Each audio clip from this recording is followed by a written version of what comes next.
Hey everyone, welcome to the patch notes video for 1.65. The last major patch until early mid-January. Happy holidays to everyone, we wish you happiness and good fortune. Thank you very much, Jules.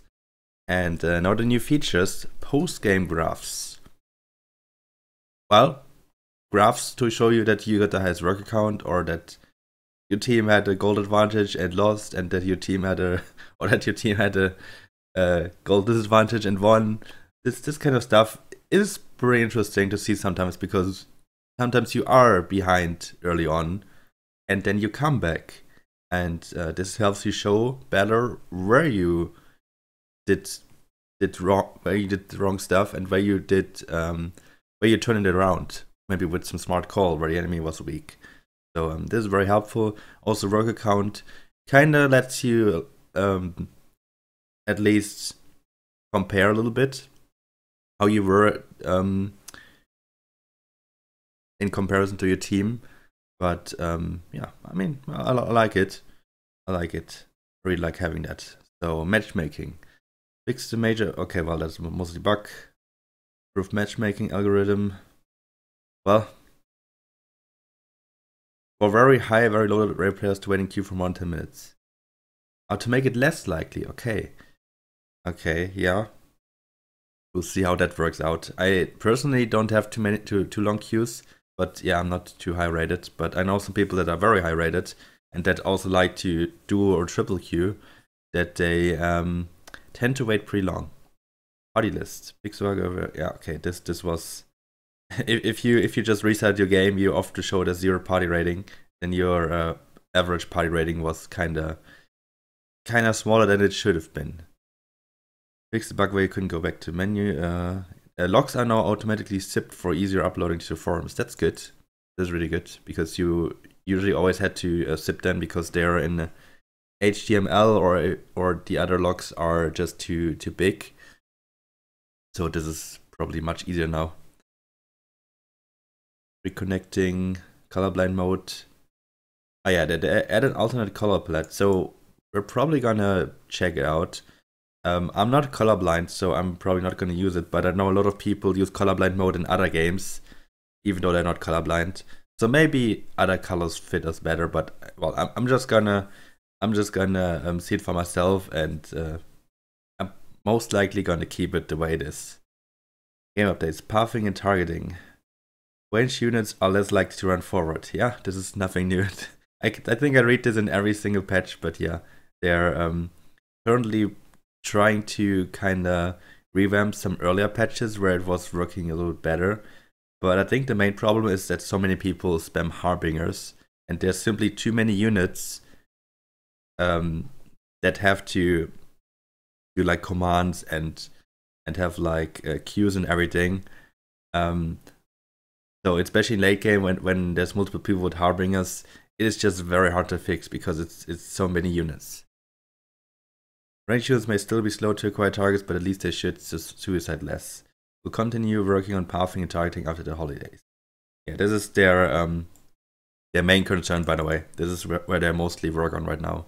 And I think this is right, because yeah, I mean, this definitely has a big impact on the game, the performance. So they wanna fix that first. That makes a lot of sense.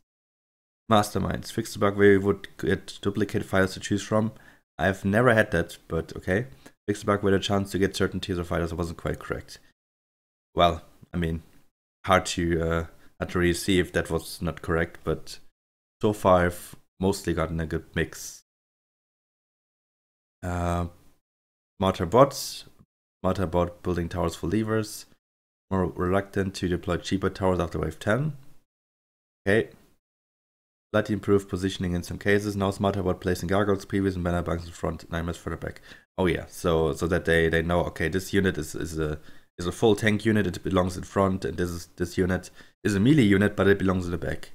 That makes sense. Now to the game balance, to the important part. New mechanic, pillage. Your team now receives gold for damaging the enemy king. 1 to 8 gold, increasing on waves 1, 3, 6, 9, 12, 15, 19, 21 per 5% damage on the king. Okay, I've already did some calculations, and I don't think it's gonna change too much. I mean, it definitely is totally worth to make someone leak, especially on 16, where a lot of I don't know, like it depends on the damage on the king. So, I mean, if you deal a lot of damage to the king, you will get even more gold now. But it's not, the numbers are not too high. Numbers are not too high, but still, this is important to notice. Haste buff, attack speed increased to 15% to 12%. This means Cross will have to deal with 15% attack speed, and this means that the mid units, like the units that are in that are defending in front of the king, have a 30% attack speed. Actually, even more, because it is multiplicative. So it's 15%, and then it's another 15% of those 115%, which means it is kind of about 32% already. So yeah, it's going to be even harder, but we will see that later on. Had a significant effect, but Cross is still too frustrating to play against. I mean, they don't want. Currently, it was always like this, that Cross was kind of there, and people that knew how to play Cross, they were simply stronger than solo lanes. We can also see this in win rate here, especially in high rating. And it's very difficult to play against. You can't play against it, and it's fine to have it, but you can't have it too strong. And yeah, that's simply a problem. And the Centaur nerf also indirectly buffs Cross, so we're being proactive. I think it's still possible to somehow come out ahead.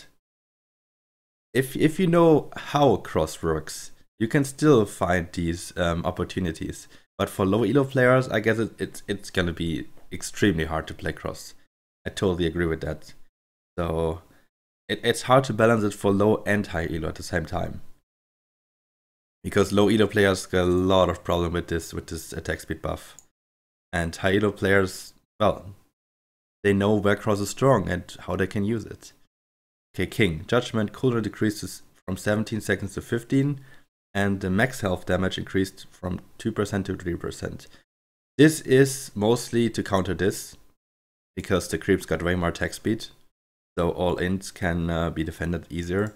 And this is also not that bad against the wave 5 strategy. I've seen a lot of people go wave 5 recently with like a Drake, if there were leaks earlier.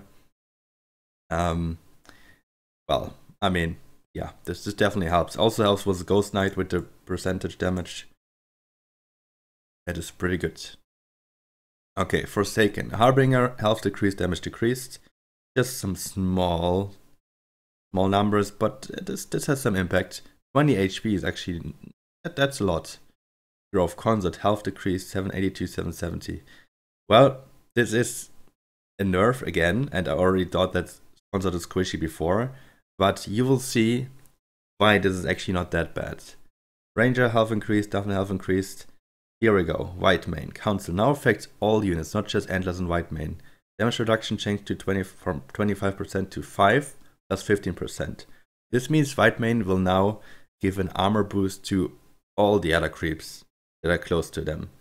So your consorts could be very tanky all of a sudden, because they got the 5 damage reduction, which is like a safety wall on your side, and 15%. So this has a big impact, in my opinion. And I mean, of course, first you have to get a White Mane, but yeah. This, well, is a nerf to White Mane and Antler itself, but a buff to Canopy, buff to Death Caps, a buff to Consorts. Yeah, like everything melee, basically. Even Banana Bunks. And yeah, I guess White Mane is going to be used more. Like, honestly, no one was using White Mane anymore, because people were just going Canopy full until wave 15, and then they went Banana Bunks, Banana Haven for 16, 17, 18, which was the best combo you could go for in growth, but now it's a little bit different. And then Banana Bunk, health increased slightly, damage decreased, but the barb damage has been increased, the return damage to 20 plus 10%, and Banana Haven also nerfed, and to 50 plus 15%. This is a lot. This is really a lot. And, well, if you combine this with White Mane, it's even more tanky, and like, this is really strong, honestly.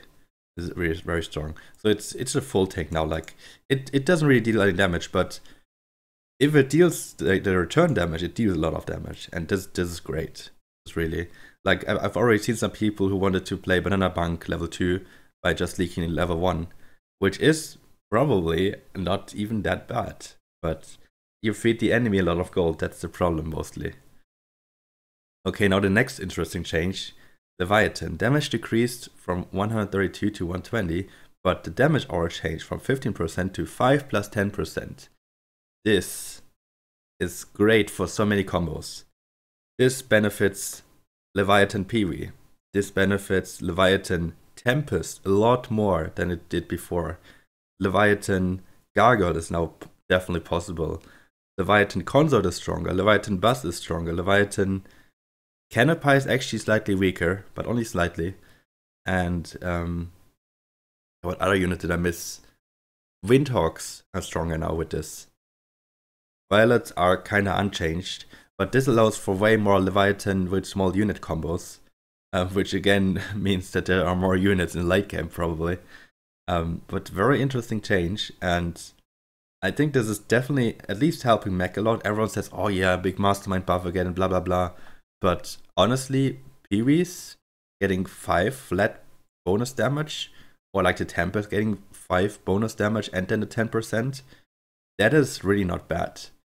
That's like, Tempest gets like plus 10, like plus 9 or plus 10. And before it got plus 6? No, yeah, 5 or 6. So this is really even big for Tempest. Very interesting change. Okay, now Waves, Carapaces, also increased, but you will see why. Because Deflection only takes reduced damage from auto attacks. No longer affects ranged spells. This means it doesn't affect Disciple spell, Violet spell, Aqua combo, triple element. I just told you there, and then also stuff like, what other spells do we have? Fire Archer, for example, or Zeus. Because they were ranged, their spells were also reduced by the passive from wave 9, and that no longer affects them. This is a big element buff actually. This was the weakest element wave, and this is a big buff for them. This allows for so much more damage. So well, as element player I like that, but I don't know how it will work out, and if element will be meta again, or I don't know. I felt like element was already strong, but we will see. We will see. And Deflection no longer affects the king. So the king apparently did less damage and also less spell damage with his spell in wave 9, and that's why so many people went 9, and 9 was so strong at the king. It should have not been that strong because the king even upgrades on wave 9, but because of the deflection that it accounted for the king as well, that was simply, yeah, that was affecting him a lot. And this is no longer working, but this is why there's a small buff. But I guess there will not be that many level 9 ends that much anymore. But I mean, if people still like send 4 eyes and auras, you can still end the game on 9, of course. That is of course possible still. And same for 14, the spell resistance does not affect the king spell now. This is a good change, but 14 is currently pretty weak, so I mean, it's, yeah, in my opinion, it's weak. But that's mostly because Forsaken has such a good counter. Everything else kind of has a little bit of trouble holding 14, but Forsaken seems to be so much stronger than everything else right now. Okay, now to the Mercenary changes. Brute, health increased, damage increased. This is a change I cannot understand, because in my opinion, Brute was already stronger than Dragon Turtle.